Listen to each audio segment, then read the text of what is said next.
우리는 성령 하나님께서 우리에게 오신 목적과 그 이유를 알아야 됩니다. 성령 하나님께서는 예수님께서 말씀하시기를 나 이후에 보혜사 곧 하나님의 성령께서 오셔서 예수님이 말씀하신 거 다 깨닫게 하시고 예수님이 어떤 사역을 감당하셨는지 우리에게 다시 재확인시켜 주시고 그리고 우리가 하나님을 아는 그 지식을 가지고 세상에 나가서 서로 사랑하라고 하는 그 명령을 따르게 하신 이유 때문에 오셨습니다. 우리가 서로 사랑하자. 한번 따라 합시다. 우리가 서로 사랑하자. 우리 옆 사람 또 보고 얘기할까요? 우리가 서로 사랑하자. 서로 참 오랜만입니다. 우리가 하나님 안에서 정말 하나님 안에서 우리가 서로 사랑하자 이렇게 인사 나눌 수 있게 된 것이 얼마나 다행스러운지 모르겠어요. 서로 사랑하면 하나님이 계신 것을 아는 지식을 가지게 됩니다. 이것을 신지식이다 그렇게 말합니다. 신지식 곧 하나님을 아는 지식, 이것은 왜 그렇게 중요할까요? 창세기에 보면은 선악과에 대해서 나옵니다. 선악과, 선과 악을 알게 하는 지식의 나무입니다. 그 지식의 나무를 아담과 하와가 따먹었습니다. 그것은 바로 미혹의 영에 사로잡혀서 따먹었습니다. 그 나무를 보니까 눈에 보암직도 하고 먹음직도 하고 지혜롭게 할 만큼 탐스러운 그러한 나무였습니다. 그것을 요한 1서에서는 그렇게 고백합니다. 먹음직도 하고 육신의 정욕, 보암직도 하고 안목의 정욕, 지혜롭게 할 만큼 탐스러운 그것은 이생의 자랑의 열매였습니다. 그러니까 우리가 볼 때에 육신의 정욕과 안목의 정욕과 이생의 자랑에 사로잡혀 미혹의 영에 따라 살면 결국엔 그 지식의 나무를 따먹는데 영벌에 처하게 됩니다. 그런데 하나님께서는 생명나무 과실을 준비해 두셨어요. 생명나무 과실은 예수 그리스도의 진리의 말씀입니다. 진리의 영 성령이 오시면 그 생명나무 과실을 먹게 하는데 요한계시록 2장 7절에 보면은 이기는 자에게는 그 생명나무 열매를 먹게 하리라 그렇게 말했습니다. 에베소 교회에 축복을 주신 겁니다. 우리 교회가 에베소 교회 되는 그런 교회 되었으면 좋겠어요. 우리 교회가 에베소 교회처럼 처음 사랑을 회복하고 처음 사랑을 회복하는 것은 회개할 때 돼 있습니다. 회개를 하면 처음 사랑이 회복이 됩니다. 그리고 하나님 나라가 이루어집니다. 그 하나님 나라가 이루어지는데 서로 사랑할 수 있게 되었다고 하는 것입니다. 그런데 왜 서로 사랑할 수 없을까요? 오늘 본문 말씀에 보니까 하나님을 알지 못하기 때문이다. 하나님을 알지 못하게 하는 미혹의 영이 있다고 하는 것입니다. 6절의 말씀을 여러분 보세요. 우리 권사님께서 성경 봉독해 주셨는데 6절의 말씀에 보면은 미혹의 영 나옵니다. 진리의 영은 성령이신데 진리의 영은 하나님을 알게 하시고 하나님 믿게 하시고 하나님 앞에 나와서 서로 사랑할 수 있게 하는데 미혹의 영이 있습니다. 미혹의 영은 사탄의 영입니다. 미혹의 영은 잠잠케 하는 영입니다. 이사야서 29장 10절에 보면은 사람들을 잠잠케 하는 영이 있어요. 신앙을 떨어뜨리게 하는 영이 있어요. 조금만 어려움이 오면은 낭만케 하는 낙심의 영이 있습니다. 그리고 좌절하게 하는 영이 있습니다. 오늘 사랑하는 성도 여러분, 우리가 어려운 시기를 맞이하고 있지 않습니까? 이 어려운 시기에 미혹하는 영에 우리가 들어가서는 안 되겠어요. 미혹하는 영, 그 영이 우리를 잠자게 하는 겁니다. 신앙생활을 잠자게 하는 겁니다. 한국 교회에 지금 성도가 반토막이 났다고 그래요. 이 코로나19 이후에 이제 핑계길에 잘 된 거예요.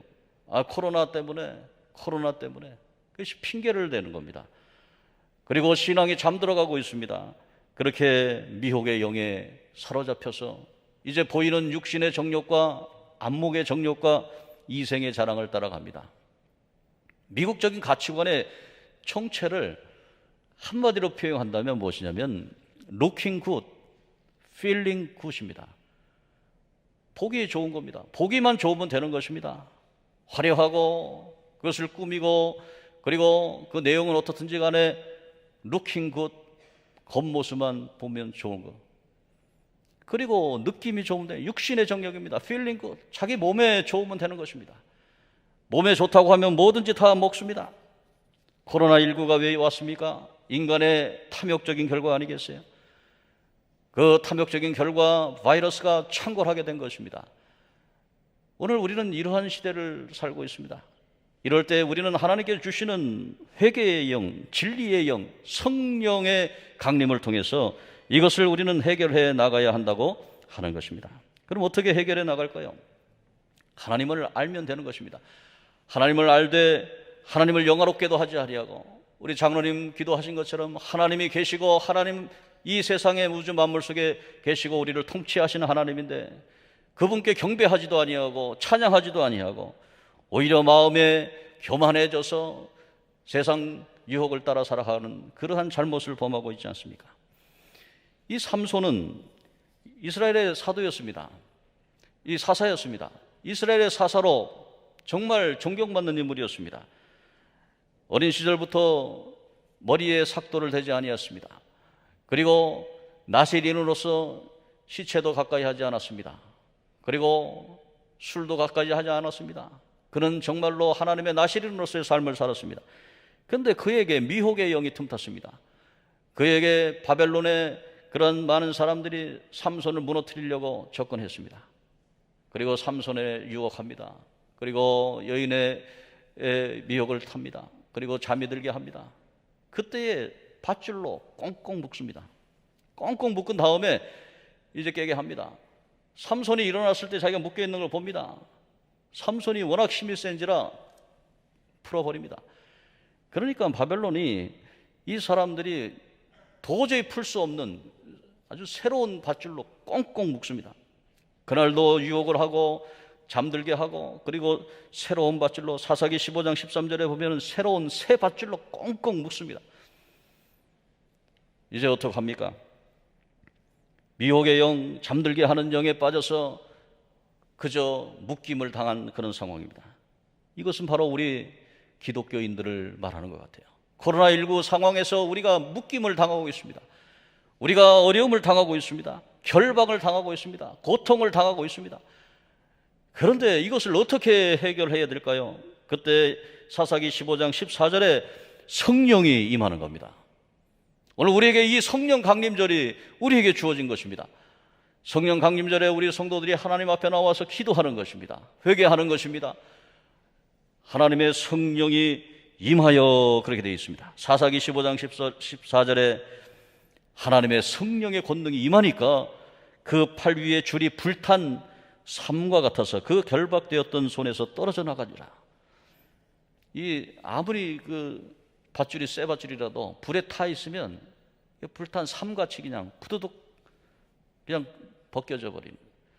오늘 이 시간에 사랑하는 성도 여러분, 여러분을 묶고 있던 그런 어둠의 세력, 불신앙의 세력, 미혹의 영, 잠들게 하는 영, 그것이 어떻게 우리를 묶었을지라도 그 묶음에서 성령 강림절 하나님의 설교 말씀을 듣고 하나님 앞에 나와서 기도하는 여러분들에게 그 묶음이 풀어지기를 주의 이름으로 축복합니다. 묶음이 풀어질지어다. 하나님의 성령으로 묶음이 풀어질지어다. 하나님께서 여러분들의 묶음을 풀어주셨습니다. 이 묶음이 뭡니까? 이 묶음이라고 하는 거는요, 자꾸 자기 자신이 묶여지는 거예요. 이 겉으로도 우리가 묶이지만 우리 영혼이 묶이는 겁니다. 그냥 잘 가다가 어떤 분이 한마디를 툭 던졌어요. 근데 그 말이 가슴에 박힙니다. 근데 그 말이 박힌 것이 그냥 빼서 없어지지가 않고 집에 가서 생각하니까 또 생각이 나는 거예요. 또 생각이 나는 겁니다. 그게 자기를 묶고 조여옵니다. 어떨 때는 분하고 원통하기도 합니다. 어떨 때는 섭섭하기도 합니다. 어떨 때는 강압적으로 자기 자신을 누릅니다. 잠을 자다가도 막 깹니다. 두려움과 공포심과 강박증과 어려움 속에서 막 묶이는 겁니다. 어떻게 합니까? 그럴 때 성령께서 여러분에게 능력으로 함께 임하시면, 하나님의 능력으로 임하시면 하나님이 권능을 주십니다. 성령이 임할 때는 어떤 때 임합니까? 하나님 안에서 회개할 때 임합니다. 그리고 목사님에게 안수 받을 때 임합니다. 그리고 여러분의 마음속에서 주님 앞에 마음을 드릴 때 임합니다. 하나님께서 영광 받으실 때 임합니다. 오늘 사랑하는 성도 여러분, 우리는 힘으로 어찌 할 수가 없어요. 우리는 아무것도 할 수 없어요. 이번 주 목요일 날 대림감리교회에서 웨슬리 학회가 있었습니다. 웨슬리안 교회 협의회와 공동으로 제가 좌장을 맡아서 논문 발표 진행을 했는데 결론은 그것입니다. 웨슬레가 홀리클럽을 만들고 감옥을 방문하고 가난한 사람들 돕고 또 조지아주의 서바나에 선교사로 갔지만 그러나 다 실패하는 겁니다. 자기가 하는 족족 실패하는 겁니다. 그리고 밤에 야반 도주로 영국으로 오는데 하나님의 성령, 그 성령께서 모라비안들에게 폭풍 가운데 임하시는 걸 봅니다. 그래서 그 모라비안 교도들이 런던의 올더스게이트라고 하는 곳에 집회를 한다고 해서 찾아갑니다. 그 뒷자리에서 가만히 앉아 있습니다. 그런데 그때 당시에 로마서 주석 서문을 읽는 그것을 듣고 로마서 1장 7절에 오직 의인은 믿음으로 말미암아 살리라, 그 마음에 확신이 드는 겁니다. 믿음이 생기는 겁니다. 하나님의 성령이 역사하는 겁니다. 그래서 그가 내가 믿음이 없었구나.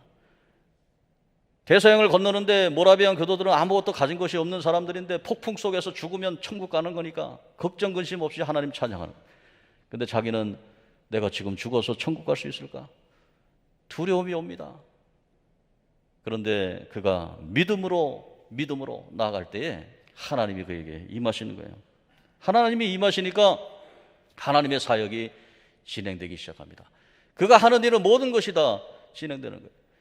그 영국의 브리스톨에 가면 뉴룸이라고 하는 곳이 있는데 새로운 방입니다. 그곳에 가서 설교 말씀을 전하고 화려한 예배당이 아니라 그 조그만 창고같이 생긴 뉴룸에서 하는데 새 낼 돈이 없는 거예요. 새 낼 돈이 없으니까 어느 쿠쿠 성장이라고 하는 분을 하나님 보내주셔가지고 그분은 세상에서 웨슬레 목사님 세상에서는요 1페니씩 이렇게 다 걷어가지고 그걸로 세를 내면 되지 않습니까? 너무 걱정하지 마십시오. 세상에서 쿠쿠 성장이 항해를 하면서 익혔던 그런 세상의 노하우를 갖고 가가지고 뭐 세상의 것이 다 나쁜 건 아니잖아요. 지혜로운 것도 있잖아요. 그렇게 해서 빚도 갚고 그렇게 생긴 것이 구역입니다. 구역. 그래서 구역 예배가 그때 생기는 거예요. 모여가지고 구역 예배 하면서 헌금 드리고 그것으로 뉴룸에 있는 그 빚을 갚고 그렇게 했죠. 지금은 우리 구역 예배 헌금을 가지고 선교사님 돕고 또 교회 헌금하고 이렇죠. 이런 식으로 구역 예배가 그때 시작이 된 거예요. 그러니까 하나님께서는 빚 졌는데 구역 예배로 하나님께서 역사하시고 또 교회 예배당에서 예배를 드릴 수 없으니까 웨슬레가 그 당시에 쫓겨납니다. 쫓겨나니까 그 탄광촌 바깥에 나와서 야외에서 설교합니다. 예배당에서 설교할 수 없으니까 야외에서 설교합니다. 근데 이 웨슬레 목사님이 성경을 보다 보니까 예수님도 야외에서 설교하셨거든요. 갈릴리 바다 위에 있는 그런 언덕에서, 갈릴리 언덕 거기에서 야외에서 설교하셨어요. 예수님도 설교하셨네? 그러면서 야외에서 설교했습니다. 지금 코로나19 이후에 얼마나 많은 어려움이 있습니까? 전에는 예배 드릴 때 어떻게 마스크를 씁니까? 마스크는 데모할 때 쓰고 아픈 사람이 쓰고 그랬잖아요. 그런데 이제는 다 마스크 쓰고 하나님 앞에 예배 드려도 하나님께 영광이잖아요. 이 예배도 형식이 바뀌어가고 있어요. 그리고 온라인으로 예배 드려요. 집에서 예배 드릴 수도 있고요. 병상에서 예배 드릴 수도 있고요. 저 해외에서도 예배 드릴 수 있고요. 이렇게 하나님의 역사가 일어나는 겁니다. 무엇을 하든지 간에 다 하나님의 역사, 하나님의 영광이 드러나는 거예요. 오늘 하나님께서 여러분들에게 임하셔서 여러분에게 묶인 것들이 다 풀어지는 주의 역사가 일어나기를 주의 이름으로 축복합니다. 저는 오늘 노정인 집사 찬양한 것처럼 성령이 오시면 묶인 것이 다 풀어지고 참 자유함이 있습니다. 묶인 것이 풀어지는 자유함, 그것을 우리는 느껴야 되는 것입니다. 성령이 임하면, 하나님의 진리에 영하면 하나님께서 묶인 것을 다 풀어주고 하나님의 역사가 우리에게 있는 것이다.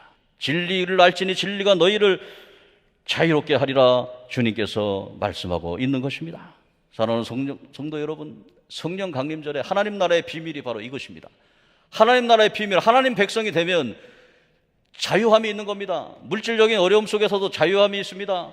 그리고 정치적인 어려움 속에서도 낙선해서도 자유함이 있는 것입니다. 그리고 하나님께서 주시는 은혜 가운데 자유함이 있는 것입니다. 진리가 있으면 되는 것입니다. 그런데 미혹의 영은 끊임없이 우리를 너는 실패자다, 너는 잘못했다, 너는 인생 끝이다, 너는 이제 더 이상 안 된다라고 계속해서 미혹의 영은 우리에게 도전합니다. 그러나 하나님은 우리에게 말씀합니다. 진리의 영이신 성령께서 우리에게 말씀합니다. 그렇지 않다. 나는 너를 사랑한다. 물과 성령으로 거듭나야 된다. 성령으로 거듭나고 회개하면 하나님의 역사가 일어날 것이다. 그렇게 말씀하고 있는 것입니다. 이것이 바로 기독교의 가장 중요한 독로입니다. 믿음, 소망, 사랑 이 세 가지 항상 있을 것이지 그 중에 제일은 사랑이니라. 아가페의 사랑. 이게 성령이 오신 목적입니다. 성령이 오신 목적, 하나님을 알려주는 것입니다. 하나님은 사랑이시다는 걸 알려주는 겁니다. 그리고 우리는 하나님의 사랑을 가지고 살아가야 되는 것입니다. 예수님은 요한복음 13장 34절 35절에 내가 너희를 사랑한 것 같이 너희도 서로 사랑하라. 오늘 이 사랑으로 하나님의 성령의 역사를 이뤄나가시기를 주의 이름으로 축복합니다. 이 사랑한다라고 하는 것, 하나님을 안다고 하는 것이 창세기 4장 1절에 보면 아담이 하와와 동침함에 가인을 낳았다. 이 동침하다라는 의미가 있어요. 안다. 야다라고 하는 뜻입니다. 원어로. 다시 말해서 하나님을 안다고 하는 것은 하나님께서 우리와 사랑의 관계를 형성하셨다. 그리고 우리를 죽음에서 생명으로 낳았다라고 하는 것입니다. 이 진리를 예수님께서는 니고데모에게 요한복음 3장 3절과 5절에 말합니다. 나이 많은 니고데모가 찾아옵니다. 낮에 찾아오지 못합니다. 창피하니까. 지금 30살 정도 되는 예수님한테 자기가 이제 노인이 돼가지고 지혜로운 노인인데 그래도 산에 들이내서 그리고 정치적으로 명망 있는 사람인데 사람들의 존경받는 사람인데 어떻게 30살 되는 예수라고 하는 청년에게 가서 묻는가. 그래서 밤중에 창피하니까 가서 묻는 겁니다. 예수님, 랍비여, 선생이시여, 내가 어떻게 영생을 얻으리까? 거듭나야 합니다. 그래야 하나님 나라 볼 수 있습니다. 니고데모가 얘기합니다. 내가 나이가 많이 늙었는데 어떻게 어머니의 태에 들어갔다 나옵니까? 예수님께서 오해하셨습니다.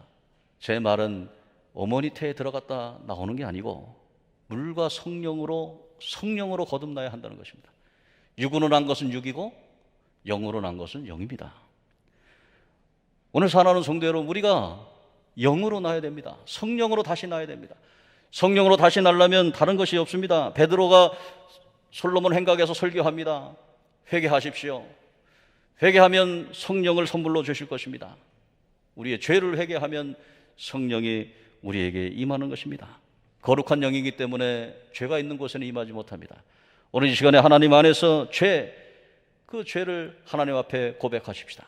코로나19로 인해서 우리의 육신적인 죄, 안목의 정욕, 육신의 정욕, 이생의 자랑, 세상 것만 바라보았던 것, 그리고 잠드는 영 속에서 잃어버린 우리 영혼들 하나님 안에서 회개하십시다.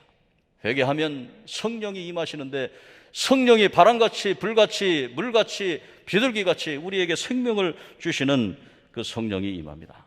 그러면 그 진리 안에서 참 자유를 얻게 된다고 하는 것입니다. 루엘 하우스 교수의 Man's Needs and God's Action, 하나님의 행동에 대해서, 인간의 필요와 하나님의 행동에 대한 책에 이런 얘기가 있습니다. 인간의 실존은 누가 뭐래도 고독한 것이다. 고독한 자는 말이 없다. 고독한 자는 웃음이 없다. 고독한 자는 말하려고 하지도 않고 들으려고 하지 않는다. 점점 더 우울해진다. 이 현상은 걷잡을 수 없는 추세다. 누구나 고독합니다. 말을 하고 싶지도 않습니다. 말 들고 싶지도 않습니다. 그냥 그렇게 고독합니다. 웃음도 없습니다. 그런데 그 이유가 두 가지랍니다. 첫 번째 이유는 자신은 사랑받는 존재라는 인식이 부족하다는 겁니다. 자기는 사랑하지 않는다는 거예요. 자기에게 관심도 보여주지 않는다는 거예요. 자기를 무시하고 자기를 혐오까지 한다는 거예요. 두 번째는 자신은 필요한 존재가 아니라는 인식이죠. 나는 가정에서도 필요 없고 직장에서도 필요 없고 교회에서도 필요 없고 나는 어디서도 필요 없다. 그런 인식입니다.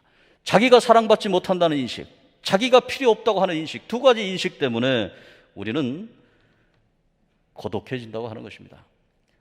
그것은 미혹하는 영의 정체입니다. 사탄의 정체입니다. 여러분을 고립시키고 여러분을 괴롭히고 여러분을 무가치한 존재로 만들어서 웃음을 잃어버리게 하고 기쁨을 잃어버리게 하고 세상 살아갈 가치가 없게 만들고 우울증에, 그리고 신경증에, 고독함에, 두려움 속에 빠지게 된다고 하는 것입니다. 이럴 때에 우리는 성령 하나님, 진리의 영이 우리에게 함께 한다는 것을 알아야 합니다. 진리의 영이 함께 하시면 우리는 참 자유함이 있습니다. 묶인 것에서 풀어질 수가 있습니다. 오늘 사랑하는 성도 여러분, 예수님께서는 그렇게 말합니다.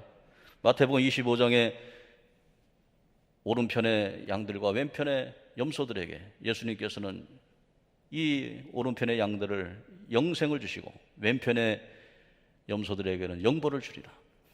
너희는 내가 강도를 만났을 때 안 도와줬다. 너는 내가 옥에 갇혔을 때 안 도와줬다. 너희는 내가 나그네 되었을 때, 내가 줄이고 목마를 때, 내가 질병으로 고통당할 때, 여러 가지 어려움 당할 때 너희는 나를 돌보지 않았다.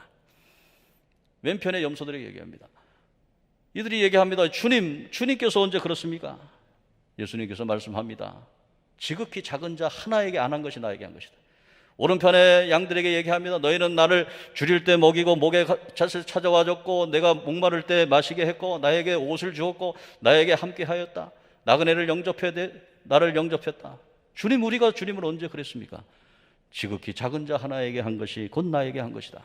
이게 바로 사랑의 실천입니다. 오늘 우리 주님 앞에 제1교회는 하나님의 사랑, 이 실천을 해야 됩니다. 하나님을 아하는데 하나님을 영화롭게 하지도 아니하고 하나님의 성령이 오셨는데 하나님의 성령으로 하나님 앞에 영광 돌리지 않는다면 이것은 죄입니다.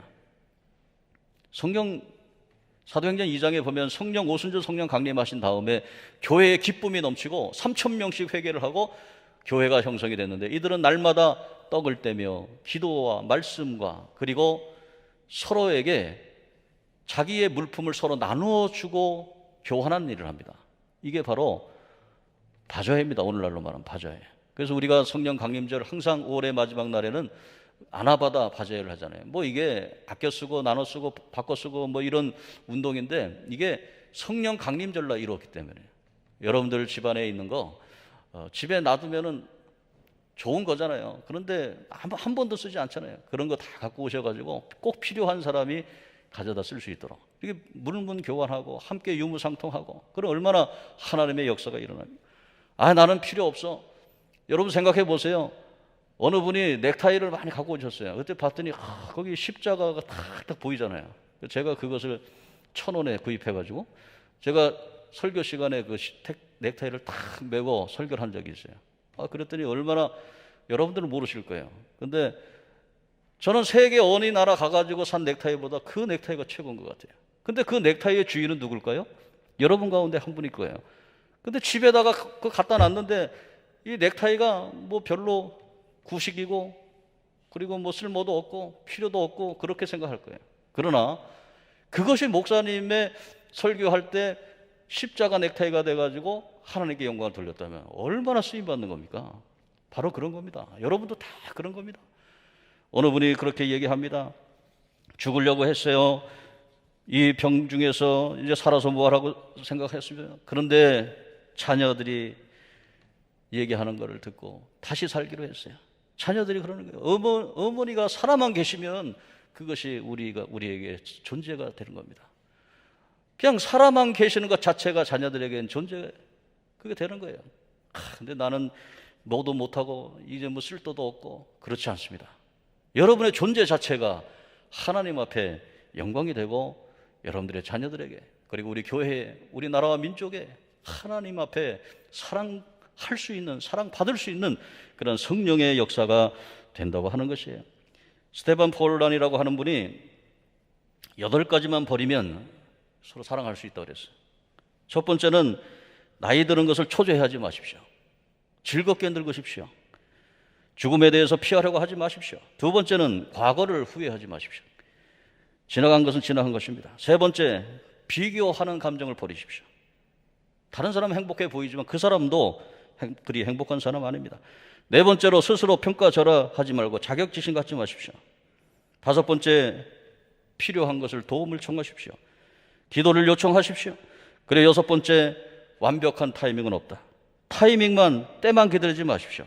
적극적으로 사십시오. 일곱 번째, 최고보다 최선을 다하라. 그렇게 생각했습니다. 그리고 여덟 번째로 오늘을 하나님 앞에 영광 돌며 살자. 오늘 하나님의 구원이 이 땅에 임합니다. Salvation today, 성령이 임합니다. 그러면 구원이 임한 것입니다. 오늘 이 시간에 여러분들 하나님께서 주시는 성령 강림절, 이 성령 강림을 맞이해서 행복하게 기쁘게 주의 복음 증거하며 사시기를 주의 이름으로 축복합니다. 기도하겠습니다.